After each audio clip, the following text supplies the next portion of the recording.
창세기 6장 5절부터 보겠습니다.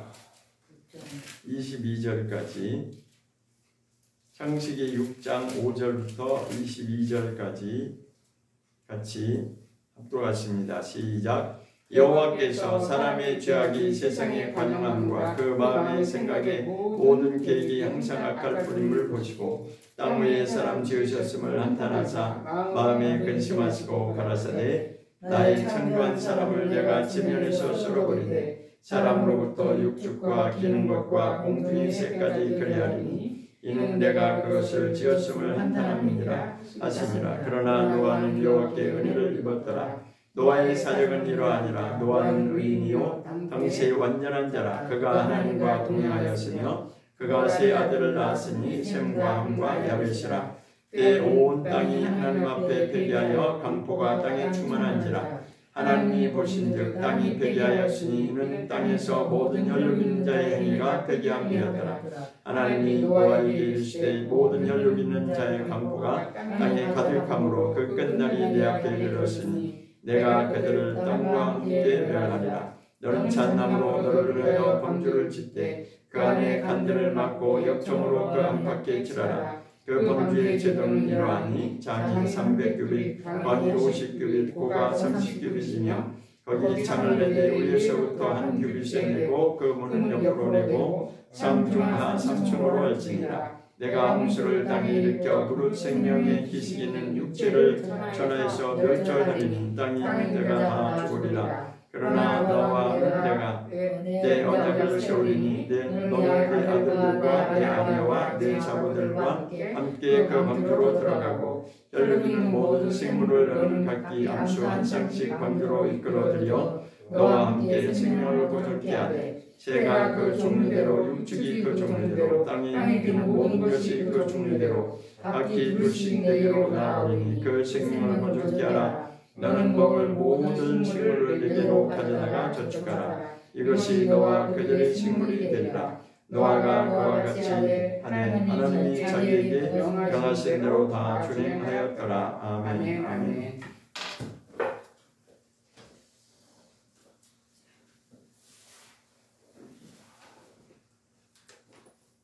오늘 말씀의 주제는 생명의 울타리라고 하는 주제를 가지고 말씀을 나누도록 하겠습니다. 본문에 이제 노아에 대해서 말씀이 나오고 있습니다. 노아라고 하는 것이 바로 그 히브리어로 노아흐라고 이렇게 읽는데 그 뜻이 생명의 울타리라고 하는 그런 뜻을 내포하고 있습니다. 그러니까 노아 하면 이제 방주가 우리가 생각이 나죠. 우리가 이 세상에 살아가는데 예수님을 믿고 하나님께로 돌아가는 것은 지극히 정상적인 것입니다. 사람이라면 당연히 그렇게 살아야 되는 존재입니다. 특별한 것이 아니고 당연한 것입니다. 그런데 당연한 것이 특별한 것이 되어버렸죠. 특별한 사람만이 신앙의 열심을 내는 것처럼 되었고 또 예수님을 더 잘 믿으려고 말씀대로 정말 잘 믿으려고 몸부림치는 사람은 뭔가 좀 유별난 것처럼 그렇게 사람들이 이해를 하는데 그것은 그 영혼이 깨어나지 않기 때문에 자기의 본분이 무엇인지를 모르기 때문에 그런 것이죠. 성경을 알고 나면 우리가 예수님 믿는 것은 당연한 것이고 믿는 것으로 당연한 것이 아니라 어떻게 하면 우리가 하나님께 더 말씀대로 살아갈 수 있을까? 그것이 지극히 우리 인생의 본분입니다. 그래서 전도서 마지막에 그렇게 말하고 있죠. 한번 보겠습니다. 전도서 12장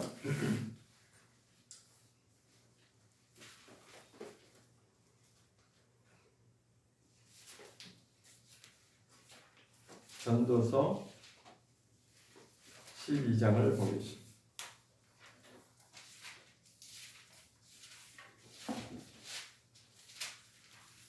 전도서 12장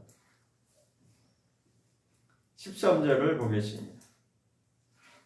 13절, 14절 두 절을 읽겠습니다. 시작. 일의 결국을 다 들었으니 하나님을 경외하고 그 명령을 지킬지어다. 이것이 사람의 본분이니라. 하나님은 모든 행위와 모든 은밀한 일을 선악간에 심판하시리라. 일의 결국을 다 들었으니 이것은 1장부터 12장 12절까지 사람이 사는 것이 무엇인 것을 아주 시시콜콜이 다 설명했습니다. 이것은 우리 인생살이의 모든 것들을 여기에 다 나열하고 있죠. 그러나 다 해봤는데 다 겪어보니까 이것은 다 세상에서 우리가 할 수 있는 모든 것이지만, 그러나 정말 하나님의 말씀을 깨닫는 그 순간에 이 세상의 것이 얼마나 헛되다고 하는 것을, 그것을 말하고자 하는 것이죠. 그러니까 전도서라고 하는 것은 인생살이가 무엇인지를 다 설명하고 있어요. 그런데 결론은 헛되다는 것입니다. 하나님을 알지 못하면 헛되다는 겁니다. 그러니까 우리가 이 세상에 사는 것이 다 의미가 없는 것이냐? 그것이 아니라 하나님을 모르고 사는 인생이 그렇다는 겁니다. 하나님을 알지 못하고 이 세상에 그 어떤 것을 안다 할지라도 그것은 헛된 것으로 끝날 수밖에 없다는 것입니다. 그래서 12장 1절에 너는 청년의 때 곧 곤고한 날이 이르기 전에 나는 아무 낙이 없다고 할 때에 나는 아무 낙이 없다고 할 해가 가깝기 전에 너희 창조자를 기억하라. 이것은 더 늙기 전에, 나이가 한 살이라도 더 늙기 전에 정신 차리라는 거죠. 청년의 때 곧 하나님을 기억하라고 하는 것은 하나님이 존재한다고 하는 것을, 너의 창조자가 존재한다고 하는 것을 기억하라는 것은 하나님께 돌아오라는 것이죠. 언제? 한 살이라도 더 늙기 전에.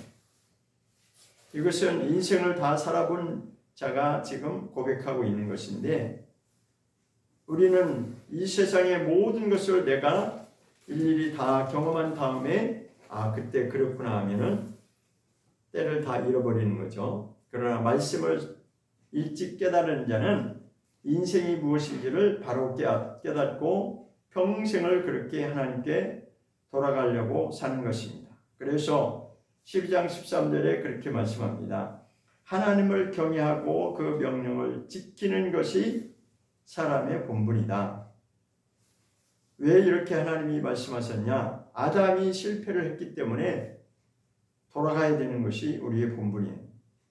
그러니까 우리는 엄마 뱃속에서 태어나는 그 순간부터 하나님께로 돌아가는 것이 우리의 삶의 인생이죠. 그것이 전부입니다. 그렇게 살아야지만이 우리 육신의 그 목숨이 끝나는 날 하나님께로 돌아갈 수 있는 것입니다. 정말 기쁨으로. 그래서 아까 잠언서 8장 17절에 말합니다. 나를 사랑하는 자가 사랑을 받을 것이고 나를 간절히 찾는 자가 나를 만나게 될 것이다 라고 말씀하고 있습니다. 정말 안타까운 것은 대부분의 사람들은 이 복음에 관한 것을 전하면 자기하고는 아무 상관이 없는 것처럼 그렇게 외면을 하죠. 그것은 무엇을 반증하냐면 세상에 속해 있다라고 하는 것을 반증하는 것입니다. 그가 하늘에 속한 자라면 듣게 돼 있고 깨닫게 돼 있어요. 그런데 여전히 못 깨닫는 것은 땅에 속한 자이기 때문에 그렇다는 것입니다. 다시 본문으로 돌아가서 창세기 6장에 보면 너무나 우리가 많이 듣고 익히 잘 알고 있는 말씀인데, 여호와께서 사람의 죄악이 세상의 관용함과 그 마음의 생각의 모든 계획이 항상 악할 뿐임을 보시고 있습니다. 저는 이 말씀을 보면서 그때만 그런 것이 아니라 지금도 동일하게 느낄 수 있는 것입니다.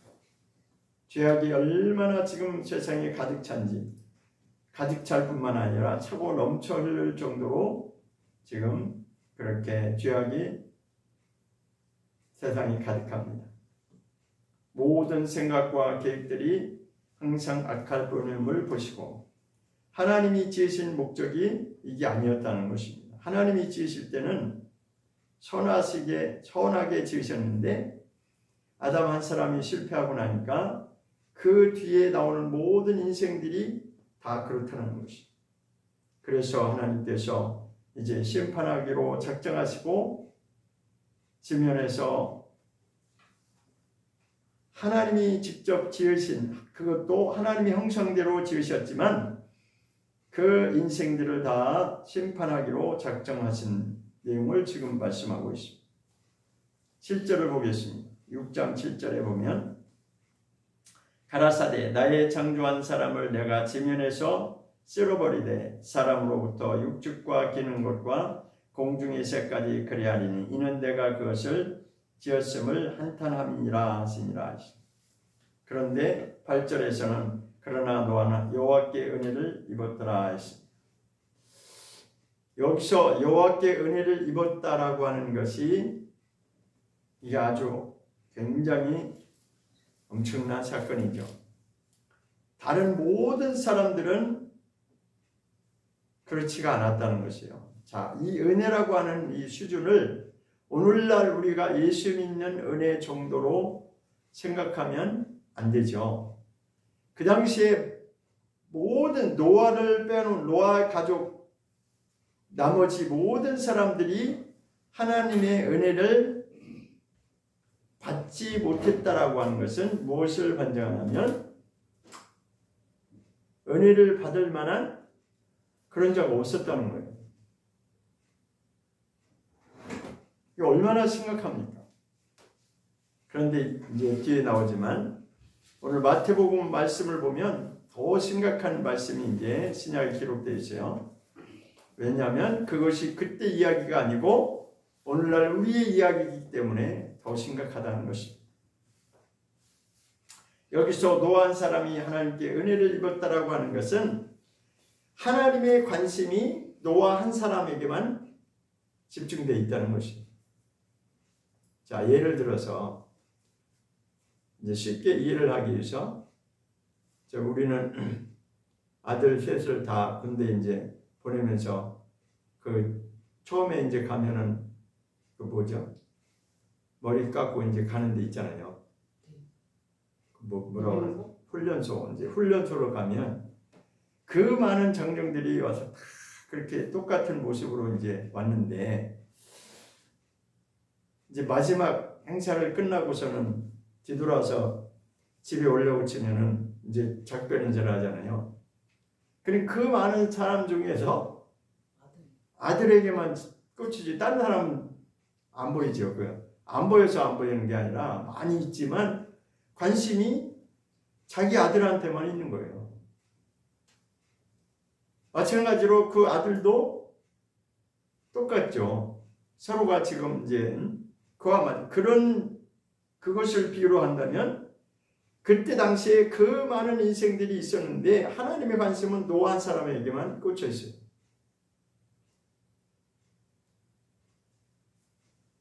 다른 사람은 눈에 안 들어온다는 거죠. 그게 바로 지금 은혜를 입었다는 것입니다.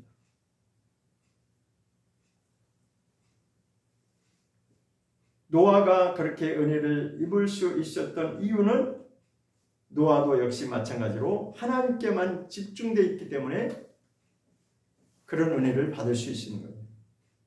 다른 모든 사람들은 다 자기의 방식대로 자기의 옳은 대로 그렇게 살아가는 그 죄악이 가득한 죄악이 관영한 그 시대에 노아 한 사람만큼은 하나님께 집중되어 있었다는 거예요. 다른 데에 관심이 있는 것이 아니라 하나님의 말씀에 집중되어 있고 하나님의 그 관심, 하나님의 사랑에만 오직 관심이 집중되어 있다. 그래서 하나님과 노아는 이게 이제 통하는 거죠. 그게 바로 오늘날로 말하면 주님과 동행하는 그것이죠. 그런데 9절에 가서 다시 설명하고 있습니다. 9절 노아의 사적은 이러하니라. 노아의 족보가 지금 이러하다는 것입니다. 노아는 의인이요 당세의 완전한 자라 그가 하나님과 동행하였으며 했습니다. 여기 보면 당세에라고 하는 말씀이 있죠. 그러니까 그때 그 당시에 완전한 자였다는 것입니다. 그러니까 노아가 완전 무결한 그런 자로서 하나님처럼 완전했다는 그런 뜻이 아니고, 그때 그 당시에 다른 모든 사람들은 하나님께 관심이 없고 다 자기 자신에게만 관심 있게 자기 방식대로 자기의 그러한 욕심을 따라서 살던 그 죄악이 가득했던 그 당시에 노아만큼은 상대적으로 그렇지 않았다는 것이죠. 자, 이걸 그러니까 어떻게 비유하냐면,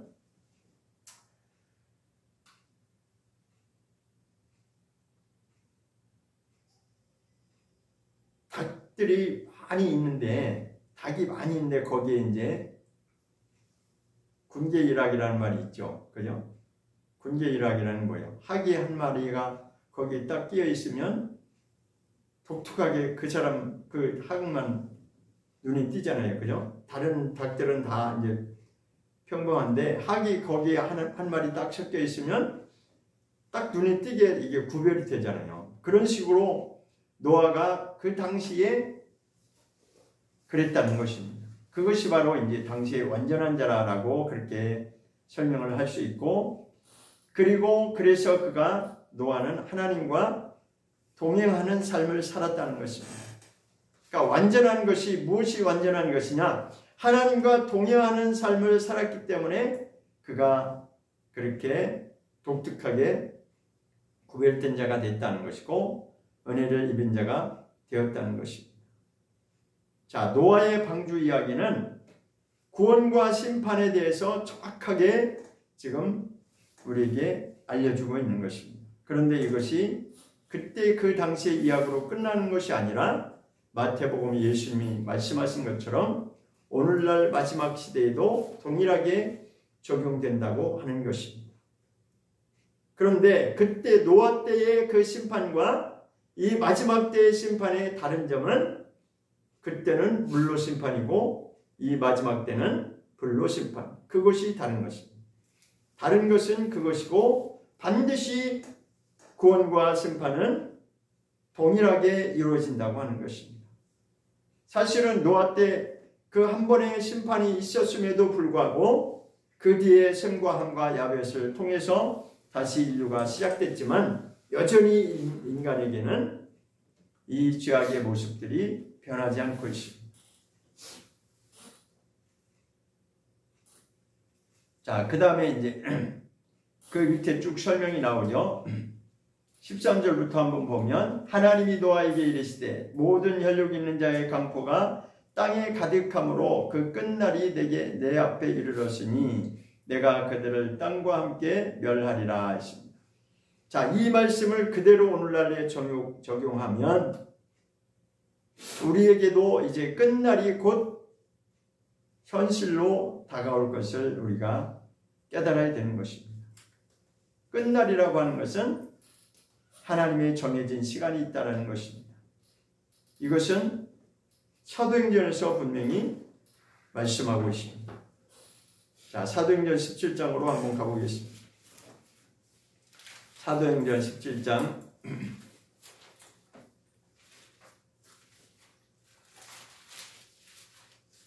사도행전 17장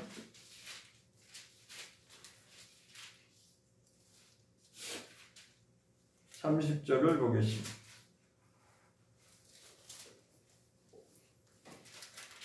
(30절과 31절을) 보겠습니다.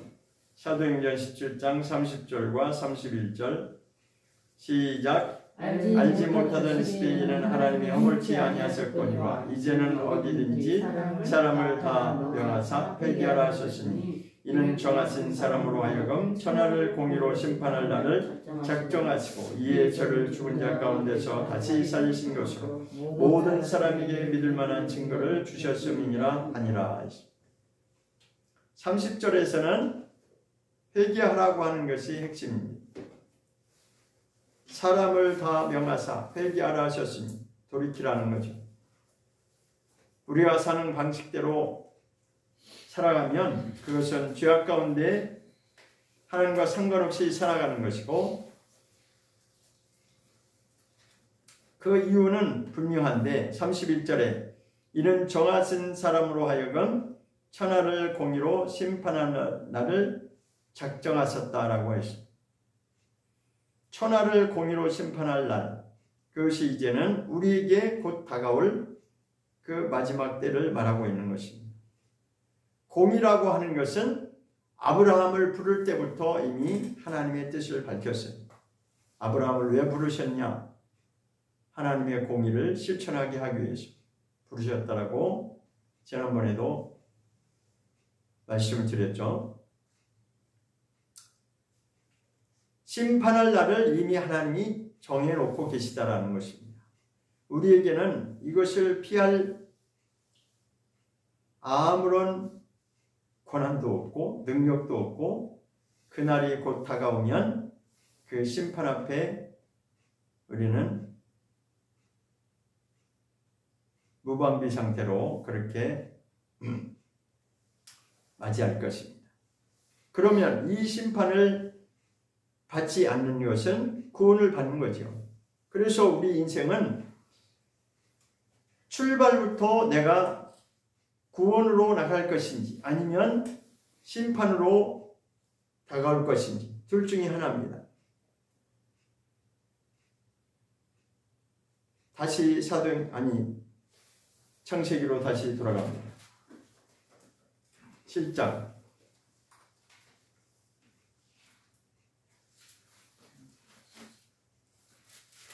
창세기 7장 6절을 보겠습니다. 창세기 7장 6절부터 12절을 보겠습니다.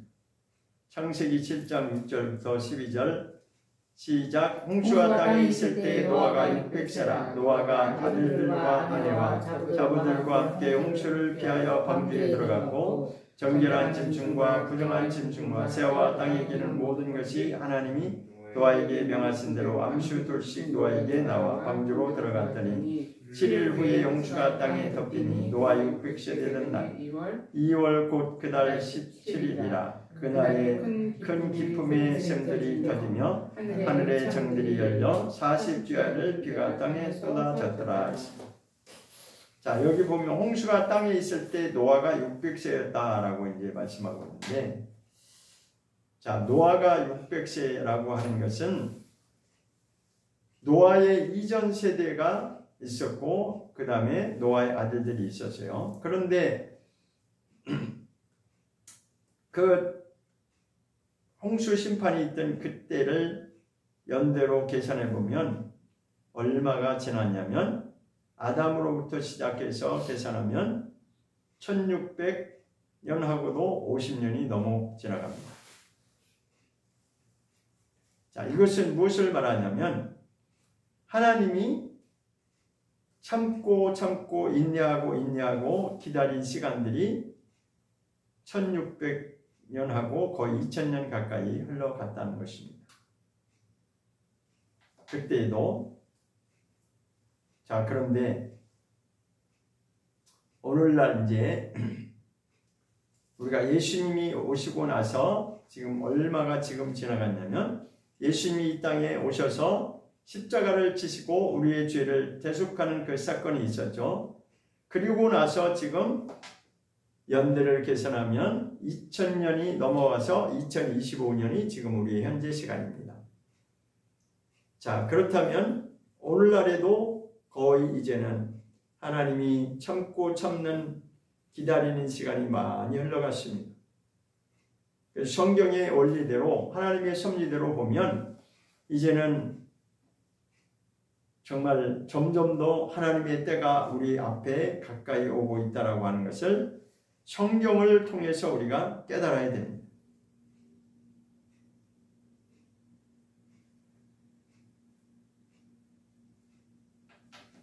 우리가 실제로 이 심판에 대해서 심각성을 몰라서 그렇지. 자, 우리 여름에 보면, 물론 이제 마지막 때 물로 심판은 안 하지만 여름에 보면 가끔 저는 그런 생각을 해요. 장마철에 보면 하루 이틀 한 2, 3일 정도만 멈추지 않고 막 비가 계속 쏟아지면 엄청나잖아요. 그러면은 때로는 막 그 뭐 침수 지역 같은 데는 피해를 많이 입기도 하고, 물론 이런 데는 뭐 배수 처리가 잘 돼가지고 별 걱정할 일은 없지만, 어쨌든 그때 무슨 생각을 하냐면, 노아 때 40일 동안을 멈추지 않고 비가 내렸다고 하는데 이게 엄청난 사건이잖아요. 하나님이 그 모든 인생들을 다 물로 수장시켜가지고 잠기게 만들었어요. 근데 그때 당시에 노아가 뭐를 전파했냐면 진리를 전파했죠. 진리가 뭐예요? 이 노아 방주 안에 들어와야 우리가 산다. 그러니까 사람들이 다 뭐라고 그랬냐면 다 비웃었죠. 호웃음 치고, 이 날씨 좋은데 무슨 배냐라고 그렇게 비웃었을 것입니다. 그러나 노아 한 사람만큼은 사람들의 그 비아냥거림과 비웃음에도 전혀 흔들리지 아니하고 끝까지 그는 기다리면서 방주를 완성했어요. 방주를 다 완성하고 나니까 하나님이 다 들여보냈죠. 그 안에 짐승들까지. 그리고 나서 다 방주 안으로 이제 식구들이 들어갔어요. 여기 보면 노아 세 아들 들어가고, 노아의 아내 들어가고, 그 다음에 며느리들까지 해서 모두 8명이 다 들어갔어요. 다 들어갔고, 그 다음에 짐승들까지 하나님이 지시하는 대로 짐승이 다 들어갔어요. 그리고 나서 둘씩 노아에게 나와 방주로 들어가는 게 짐승이 들어가는 얘기죠. 그리고 나서 며칠 만에, 그러니까 다 들어가고 난 뒤에 7일 후에, 일주일 만에 이제 터지기 시작했어요. 아마 노아의 방주가 문이 딱 닫히고 나서 7일 후에 막 비가 쏟아지기 시작하니까 사람들이 좀 뜨끔했겠죠. 그런데 그때까지만 해도 그 사람들이 뭐 비가 오다가 멈추겠지라고 생각했을지도 모릅니다. 성경에 그런 말씀은 없지만, 그죠? 처음에 비가 쏟아질 때는 그래 뭐 비가 오다가 그치겠지 정도로 생각했을지도 모릅니다. 그러나 그때 이 비가 오는 것은 그냥 보통 비가 아니었어요. 여기 보니까 보겠습니다. 11절을 한번 보겠습니다. 창세기 7장 11절 보겠습니다. 시작. 노아 600세 되던 해 2월 곧 그달 17일이라 그날에 큰 기품의 샘들이 터지며 하늘의 창들이 열려 40주야를 비가 땅에 쏟아졌다라고 하십니다. 자, 이 말씀 무슨 말씀이냐면, 그러니까 2월 노아가 600세 되던 그 해에 2월 17일 정확하게 날짜까지 정확하게 기록하고 있죠. 2월 17일 날 어떤 현상이 일어났냐? 땅에 있는 샘들이 터졌고, 큰 기품의 샘들이 터졌고, 뿐만 아니라 하늘의 창이 열렸다라고 했습니다. 하늘의 창들이 열려, 하늘에서 쏟아지는 것과 땅에서 샘물이 터져서 올라오는 이것이 동시에 한꺼번에 일어났다는 거예요. 그러니까 그 다음에는 이제 사람들이 어떻겠어요? 성경에는 구체적인 얘기가 나오지 않았지만 점점 더 이제 물이 불어나기 시작하니까 사람들이 방주 곁으로 달려들기 시작했을 거예요. 왜? 야, 이거 이러다가 진짜 우리 다 죽는 거 아니야, 이거? 이거 진짜 맞는 것 같은데? 그럼 저 노아 방주 들어가야지. 해서 사람들이 방주 곁으로 다 몰려들었을 것입니다. 그래서 너도 나도 할 것 없이 막 아우성 쳤겠죠. 문 열어달라고. 근데 문 안 열어줍니다. 한 번 닫힌 문은 열어줄 수가 없어요. 하나님이 이미 딱 끝내버렸는데, 노아가 열어주고 싶어도 열어줄 수가 없는 것입니다. 그래서 결국은 그 방주가 결국은 물 위에 뜨기 시작했고 모든 이 땅에 여기 보면 이제 기식이 있는 자들이라고 그렇게 이제 설명하고 있는데 기식이 있는 자들이라고 하는 것은 코에 호흡이 있는 자들은 다 그냥 물에 다 수장됐다는 거예요. 짐승이고 뭐고 사람이고 다 동일하게 그냥 물속에 다 잠겨버렸다는 거예요. 엄청난 사건이죠. 근데요, 이게 지금 실제로 우리가 이것을 믿는 자도 있고 안 믿는 자도 있지만 사실은 이 노아 방주라고 하는 이 사건은 실제로 거기 아라랏산에 가면 그 친구가 있다고 제가 가보진 않았지만 이 역사학자들이나 성경학자들에 의하면 거기에 증거가 그대로 남아있다고 합니다. 실제로. 이거는 역사적인 사건이지 그냥 하는 이야기가 아니에요. 그럼 노아 방주를 통해서 우리에게 무엇을 지금 경고하고자 하느냐면 마지막 때에 다시 한번 심판이 있는데 그때는 물로 심판은 아니지만 반드시 불로 심판하는 날이 있을 것이다 라고 성경은 말씀하고 있습니다. 자, 그럼 우리가 어떻게 살아야 되느냐? 요한복음 15장을 보겠습니다. 요한복음 15장을 보겠습니다.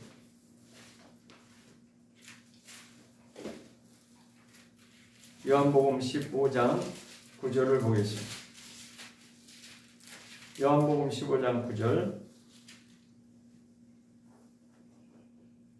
9절 10절 요한복음 15장 9절과 10절 보겠습니다. 시작. 아버지께서 나를 사랑하신 것 같이 나도 너희를 사랑하였으니 나의 사랑 안에 거하라 했습니다. 자, 지금은 우리가 구원의 방주를 짓는 것이 바로 그때처럼 실제로 방주를 짓는 것은 아니지만 이것이 예수 그리스도 안에서 사는 것이 바로 구원의 방주 안에 우리가 머무르는 것입니다. 자, 이것도 우리가 교회를 다니면 내가 구원을 받는 방주가 되는 것이 아니라 교회 자체가 방주가 될 수는 없어요. 교회라고 하는 것은 그 구원의 방주를 자기 스스로 구원의 방주를 준비할 수 있도록 훈련하는 곳이 바로 교회의 역할이죠. 그러면 교회를 오래 다녔어도 자기가 정말 구원의 방주를 잘 준비하는 자가 있고 그렇지 못한 자가 있을 것입니다. 왜 구원의 방주로 이것을 비유하냐면 세상의 그 어떤 것으로도 내 안에 들어올 수 없도록 세상의 홍수와 같은 그런 물결이 지금 일어나고 있는데 그러한 것들이 내 마음을 사로잡지 못하고 나를 미혹하지 못하고 내 마음이 거기에 빼앗기지 않도록 철저하게 우리가 구원의 방주처럼 그것을 준비해 가야 되는 것입니다.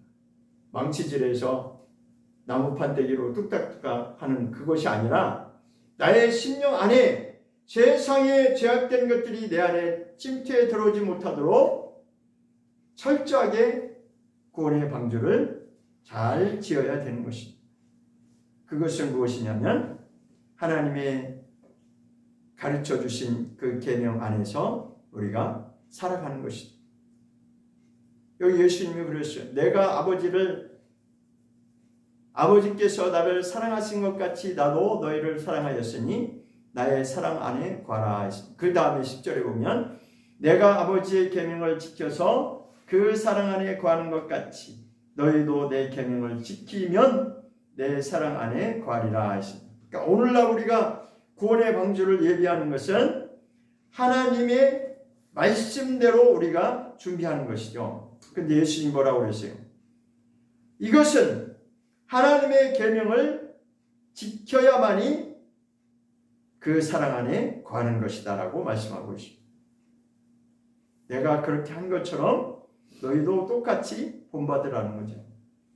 너희도 내가 말한 그 계명을 지키면 곧 오늘날 구원의 방주를 예비하는 것은 하나님의 계명을 우리가 잘 순종하는 것입니다. 그것이 바로 예수 안에 거하는 것이고 하나님의 사랑 안에 거하는 것이다 라고 성경은 말씀하고 있습니다.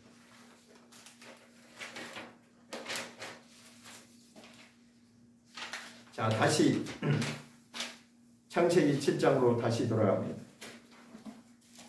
창세기 7장에 이번에는 21절을 보겠습니다. 창세기 7장 21절부터 23절을 보면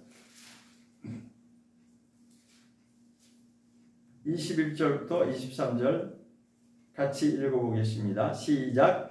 땅 위에 움직이는 생물이 다 죽었으니 곧 새와 육축과 들짐승과 땅이 기는 모든 것과 모든 사람이라 육지에 있어 코로 생물의 기식을 호흡하는 것은 다 죽었더라. 지면의 모든 생물을 쓸어버리시니 곧 사람과 짐승과 기는 것과 공중의 새까지라. 이들은 땅에서 쓸어버림을 당하였으되 홀로 노아와 그와 함께 방주에 있던 자만 남았더라 하시니.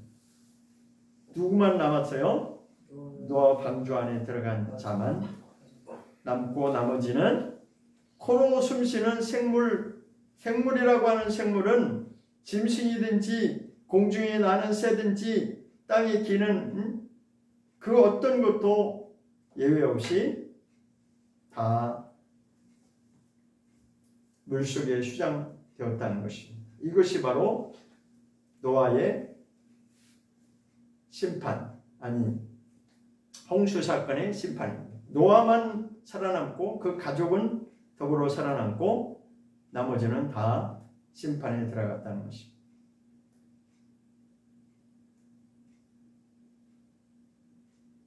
그러면 우리가 어떻게 살아야 됩니까?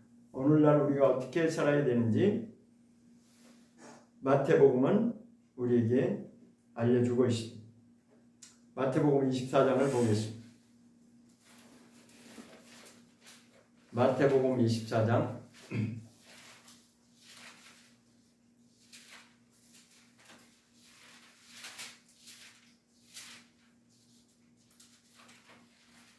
마태복음 24장 37절을 보겠습니다.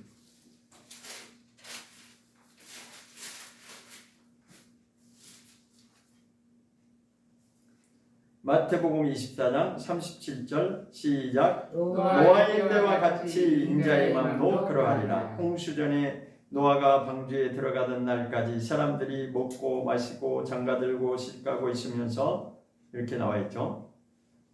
예수님이 직접 하신 말씀이에요. 인자라고 하는 것은 예수님 자신을 말씀하는 거죠. 노아의 때와 같이 인자의 마음도 그러하리라. 그러니까 다시 오시는 예수 그리스도 그때도 노아의 때와 같은 현상이다 라고 말씀하고 있습니다. 그러면 왜 예수님이 노아의 때를 여기에 끌어다가 설명하고 있을까요? 왜 굳이 노아 때의 사건을 다시 여기서 언급하는지를 이유를 알아야 됩니다. 노아의 때와 같이 마지막 때도 사람들이 다 듣지 않는다는 것입니다. 먹고 마시고 장가들고 시집가고 있으면, 그러니까 우리의 사는 일상들이 그렇죠. 물론 이것이 잘못된, 먹고 마시고 장가들고 시집가는 것이 잘못된 것은 아니에요. 이것이 잘못된 것이 아니라 거기에만 다 마음이 집중되어 있고 하나님에 대해서는 관심이 없다는 거죠. 즉 진리의 말씀이 선포될 때, 복음의 말씀이 선포될 때 관심들이 없다는 거예요. 왜? 자기가 사는 것이 더 바쁘기 때문에 듣지 않는다는 거예요. 노아 때도 그랬다는 거예요.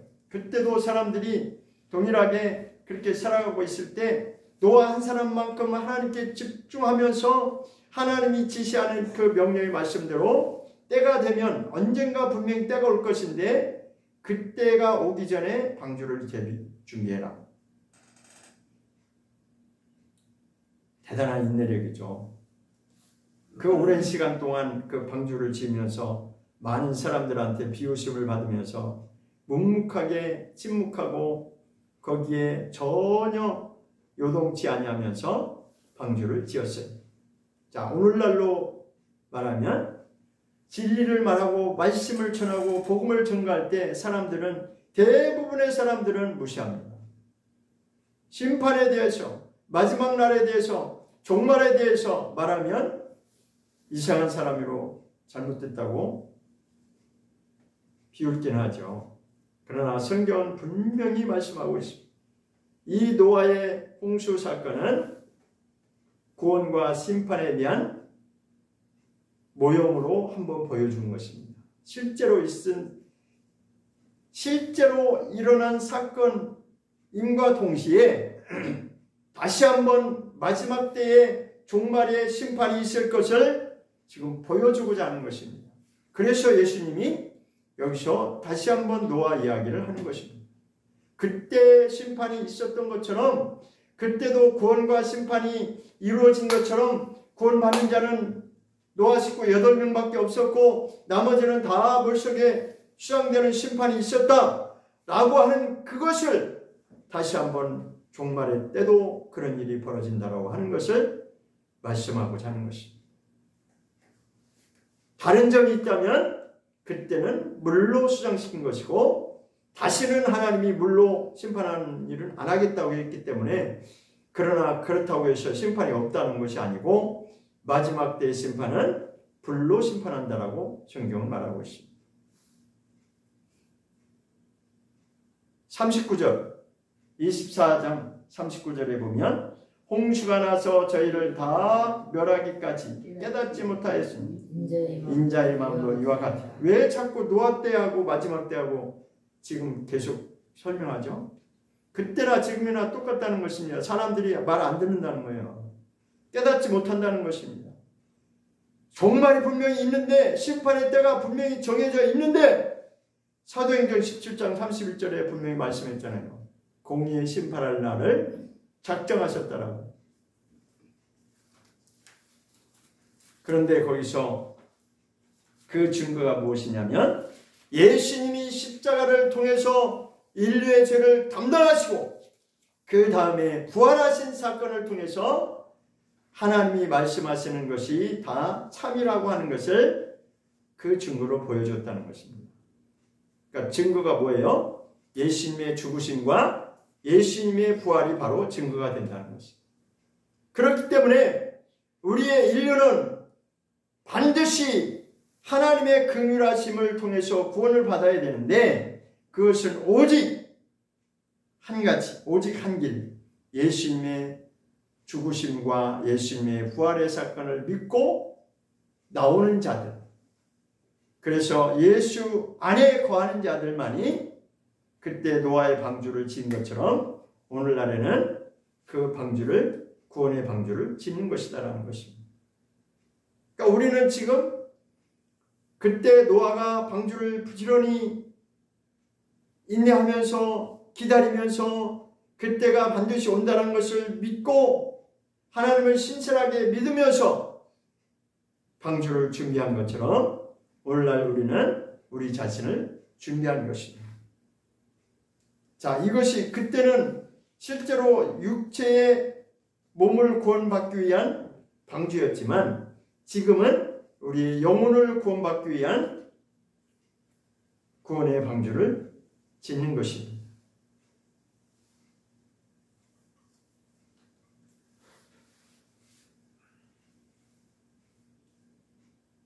자, 그러면 히브리서에 가서 또 설명이 나와요. 노아에 대해서 설명이 나오고 있습니다. 히브리서 11장에 가보겠습니다. 히브리서 11장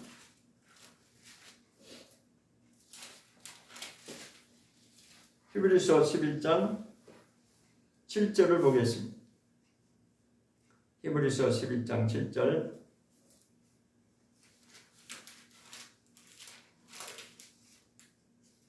시작. 믿음으로 노아는 아직 보지 못하는 일에 경고하심을 받아 경외함으로 방주를 예비하여 그 집을 구원하였으니 이로 말미암아 세상을 정죄하고 믿음을 쫓는 의의 후사가 되었느니라. 믿음의 상속자가 되었다는 것입니다.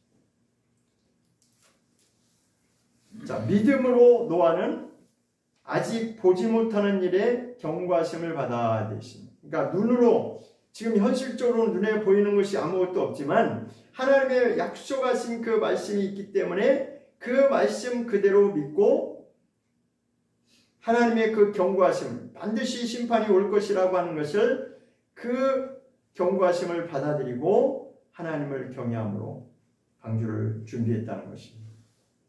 그래서 그 믿음이 결국은 그 마지막에 열매를 맺었는데 그 열매가 뭐예요? 자기 가족이 다 구원받을 수 있었던 것입니다. 얼마나 사람의 죄악이 차고 넘쳤으면 노아와 그 가족만 구원받았을까요?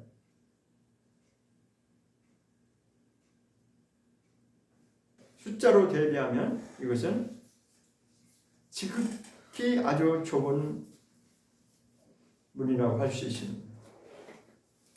그런데 예수님은 마지막 때도 노아 때와 같다라고 설명하고 있습니다. 왜 그럴까요? 극히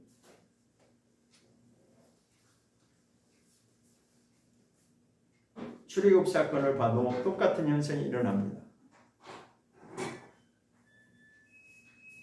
애굽에서 탈출해서 하나님 믿겠다고 할렐루야 하고 나왔는데 그 다음에 광야가 펼쳐졌어요. 그런데 거기서 하나님의 뜻을 제대로 알지 못하니까 다 불순종하다가 또 두 사람만 남겨놓고 다 실패했습니다. 그 많은 사람들이 나왔는데 하나님이 뭘 지금 자꾸 우리에게 알려주고자 하는 거예요? 하나님이 말씀하셨죠. 내가 생각하는 거하고 너희가 생각하는 거하고 다르다. 그렇게 말씀하셨어요. 그러니까 우리가 기준하는 거하고 하나님이 기준하는 거하고 다르다는 것입니다.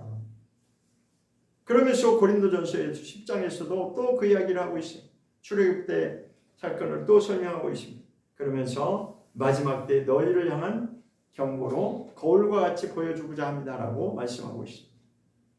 우리는 이 구원에 대해서 우리의 방식대로 우리의 기준대로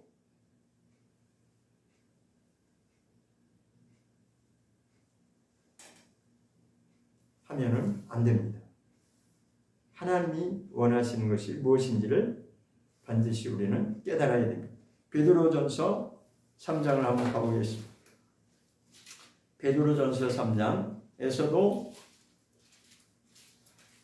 또 베드로가 노아 때 그 이야기를 하고 있습니다. 베드로전서 3장 18절.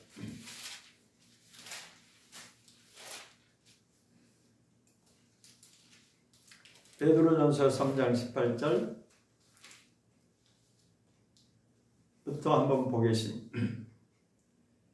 시작. 그리스도께서도 한 번 죄를 위하여 죽으사 의인으로서 불의한 자를 대신하셨으니 이는 우리를 하나님 앞으로 인도하려 하심이라. 육체로는 죽음을 당하시고 영으로는 살리심을 받으셨으니 저가 또한 영으로 옥에 있는 영들에게 전파하시니라. 20절.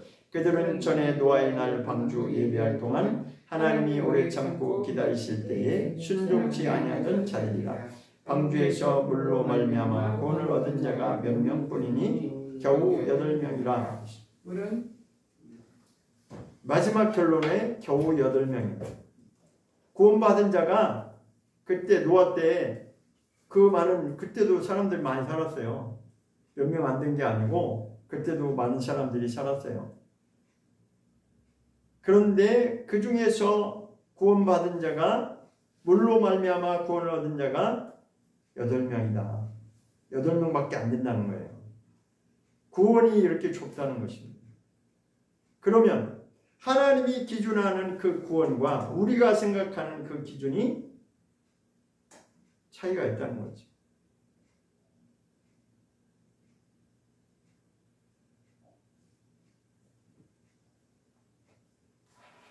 우리는 창조의 목적이 무엇인지를 확실하게 우리가 그것을 깨달아야 해요. 하나님의 창조의 목적에서 빗나가면 하나님은 그냥 숫자를 보지 않습니다. 창조의 목적에서 어긋나면 숫자에 관계없습니다. 거기서 하나님이 원하시는 자만 노아와 같이 그렇게 하나님께 집중되어 있는 그런 자만이 하나님의 구원의 기준이 된다는 것을 우리는 다시 한번 깨달아야 됩니다. 그때는 그렇고 오늘날은 아니겠지. 그게 아니고 하나님의 기준에서 벗어나지 않는 그 구원의 길을 우리가 준비할 수 있는 자가 되어야 됩니다. 그것을 이루려고 예수님은 십자가에서 대신 우리를 대속하셨고 그 다음에 그것이 하나님의 뜻임을 부활로서 증거해 주셨습니다.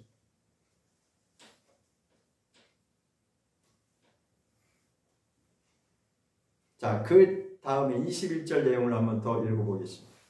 베드로전서 3장 21절 시작. 물은 예수 그리스도의 부활하심으로 말미암아 이제 너희를 구원하는 편이 곧 침례라 육체의 더러운 것이 제하여 버림이 아니요 오직 선한 양심이 하나님을 향하여 찾아가는 것이라.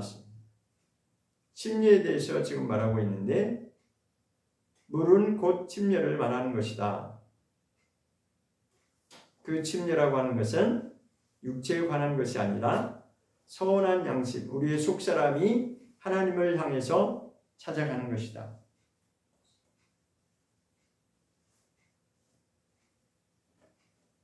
그러니까 그때 노아 때 물로 심판받은 그것은 곧 침례를 예표하는 것이에요. 그러니까 침례라고 하는 것은 우리가 오늘날 이루어 가야 될 표준인 것입니다. 제대로 우리가 구원의 길을 가려면 침례를 통해서 이것이 이루어져야 된다는 것이죠. 침례는 무엇이냐면 자기 자신을 물에 장사 지내는 것이죠. 이것은 침례 사건은 그냥 단번으로 끝나는 것이 아니라 사실은 그 일평생에 이것을 이루어가는 것입니다. 내가 옛사람이 죽고 옛사람을 물에 장사 지내고 내가 부활로 들어가겠습니다. 예수님이 죽으신 것처럼 나도 거기에 동참하고 예수님이 부활하신 것처럼 나도 하나님께로 가기를 원합니다. 라고 하는 그 믿음의 고백을 일평생 그것을 우리가 침례를 이루어 가는 것입니다. 침례의 사건은 노아 홍수 사건으로도 보여줬고 그 다음에 이스라엘 백성들이 애굽 땅에서 나올 때 홍해바다를 건너게 한 이유도 바로 거기에 있습니다. 하나님이 침례를 그렇게 보여준 것입니다. 거기를 통과해야만이 새 생명으로 나올 수 있다는 것을 보여준 것이죠. 실제로 그것은 그때 당시에 육체로 보여준 것이지만 오늘날 우리에게는 이것이 우리의 삶을 통해서 우리의 속사람이 거듭나는 것을 그것을 가르쳐 주는 것입니다. 자, 이제는 에베소서 1장을 한번 가보겠습니다. 에베소서 1장 3절부터 6절까지. 에베소서 1장 3절부터 6절까지. 에베소서 1장 3절부터 6절까지. 시작. 찬송하리로다. 하나님 곧 우리 주 예수 그리스도의 아버지께서 그리스도 안에서 하늘에 속한 모든 신령한 복으로 우리에게 복주시되 곧 창세전에 그리스도 안에서 우리를 택하사 우리로 사랑 안에서 그 앞에 거룩하고 흠이 없게 하시려고 그 기쁘신 뜻대로 우리를 예정하사 예수 그리스도로 말미암아 자기의 아들들이 되게 하셨으니 이는 그의 사랑하시는 자 안에서 우리에게 거둬주시는 바 그의 은혜의 영광을 찬미하게 하려는 것이라. 하나님의 정하신 뜻은 여기에 밝히고 있습니다. 창세전이라고 했죠.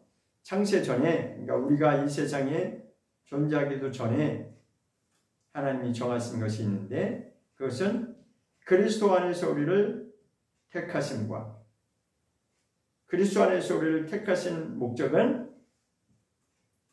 하나님의 사랑 안에서 거룩하고 흠이 없게 하는 것이 하나님의 뜻이라는 것입니다. 거룩하고 흠이 없게 하는 것이 하나님의 본래 목적이었고 뜻이었습니다.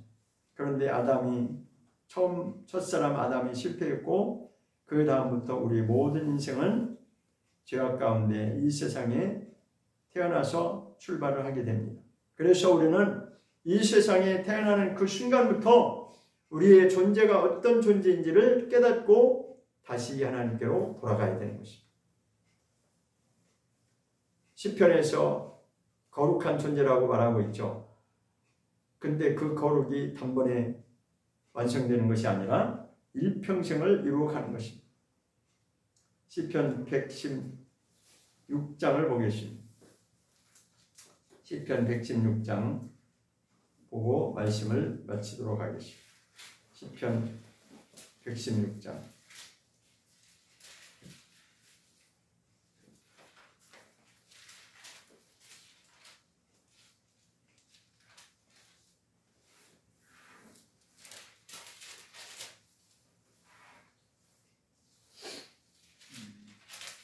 네, 15절. 시편 116장 15절을 보겠습니다. 시작. 성도의 죽는 것을 여호와께서 귀중히 보시는도다. 다시 한번. 성도의 죽는 것을 여호와께서 귀중히 보신다는 거예요.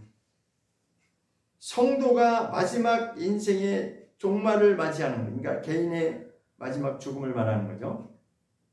그 순간에 하나님께서 그의 죽음을 아주 귀중하게 여기신다는 것은 그가 일평생 성도로서의 삶을 옳게 살아냈기 때문에 하나님이 인정하신다는 거죠. 성도는 우리 모두에게 다 공통사항입니다. 이 모든 직분을 떠나서 내가 성도로서의 삶을 하나님이 기뻐하시는, 하나님이 인정하실 만한 그런 성도로서의 삶을 살았다면 그 마지막 죽음조차도 하나님이 귀하게 보신다는 것입니다. 하나님의 기준이 거기 있습니다. 우리가 과연 성도로서의 삶을 살고 마지막을 맞이할 것인가, 그것을 우리 마음에 새기고 저와 여러분이 정말 구원의 방주를 잘 준비할 수 있는 우리 모두가 될 수 있기를 예수 이름으로 축원합니다. 기도하겠습니다.